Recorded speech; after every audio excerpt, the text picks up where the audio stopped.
Ssebuguzi yagenda Muka Kitaawe ava mu kusoma kwa kiro n'amuvumbagira n'amutuga. N'oluvannyuma omulambo gwe n'aguwalula n'agutuusa ku kisaka gye yaguziika, olwo n'adduka n'ava ku kyalo n'agenda n'atandika okubeera ewa Nyina Maria Goretti Naige Kasanje mu disitulikiti ey'Empigi. Omusajja yabadde alima yazudde ebisigalira bino n'atemya kuba obuyinza nabo abategeeza bawala ba Muzeeyi Bendikito Matovu abategeeza poliisi y'e Kasanje n'ekwata Ssebuguzi. Bano oluvannyuma bamutwalidde poliisi y'e Lwamaggwa gye yaddisa omusango.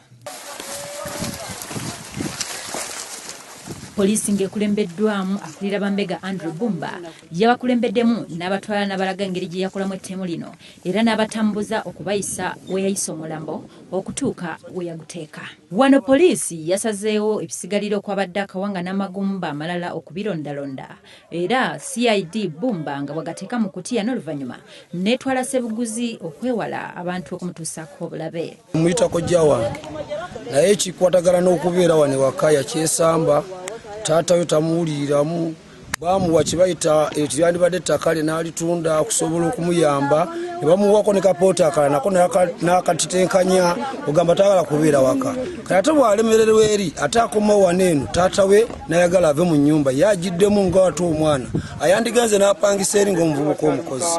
Nkubiriza omuvubuka yenna abeera alimu ekintu ng'ekyo atoyagala kukola naye ng'oyagala abakadde obateeka ku bunkeeke ng'obwo. Okwogera kwa Ssebuguzi kwajja batuze mu mbeera mu kwogerera waggulu nga basaba poliisi embawe kye baayise ekisajja bakyekolereko nga buteerere. Kinnumye nnyo okubanga bamugambye nti nno bamukuume nga ffe abantu tuvudde eri ne tutamukuba kweyadde olulimi ebbanga lino omuntu ali awo nga tasobola kumulaba kikyaki naye yabimanyako n'olima n'otukaa wano osomera ne likala omuntu ali awo tasobola kumanya nti waliwo yafa bizibu nnyo naawe. Kati ekikoleddwa mwannyinaze oyo kwagala byanfuna kubanga agamba senga natti omukadde ono n'avaawo nja kusobola okutwala ebya kitange. N'olwekyo nkubira omulanga abantu bakatonda bonna abali mu nsi yonna ng'abavubuka abaana bakole. Bino tebakyayagala kukola baagala nnyo ebintu byaba kitaabwe baleke bano omwana okutta mukadde kuba byagala bintu bya kitaawe. Nkakkanyiza abantu b'ekitundu olw'obutatwalira amateeka mu ngalo naye nze omu ku bo abadde beetaaga amateeka gakwatibwe nga tetugobedde na gavumenti.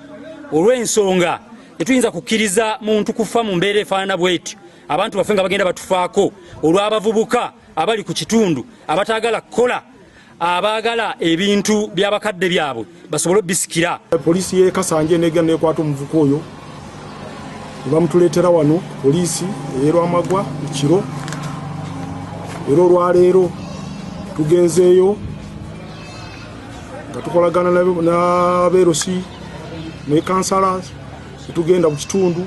Bumba ayongedde n'akubiriza abazadde okuleka okusuza abaana abakuze mu mayumba gaabwe nti balina okubatendeka okukola wabula si kwagala bya busikanga n'abazadde bakyali balamu. Mbakubiriza naddala abasajja abakulu bano n'omwana waba akuze afune waabeera abavubuka bave ku bintu by'abazadde baabwe bakole ebintu ebyabwe kuba omuzeeyi ono omuzeeyi musajja mukulu ali mu myaka 95 naye omutabanyi woono ye muntu alina emyaka nga 40 naye akyasula mu nyumba ya taata we. Kintu kya buswavu nnyo era tukubiriza abantu obeera nga waliwo ekintu ekitali kituufu nga kirabise mu kitundu information eveeyo mangu. N'oluvannyuma ebisigalira byaggiddwawo olwo ne bitwalibwa Bambega ba poliisi oluvannyuma ne biweebwa ab'eŋŋanda bagende mu maaso n'okuziika.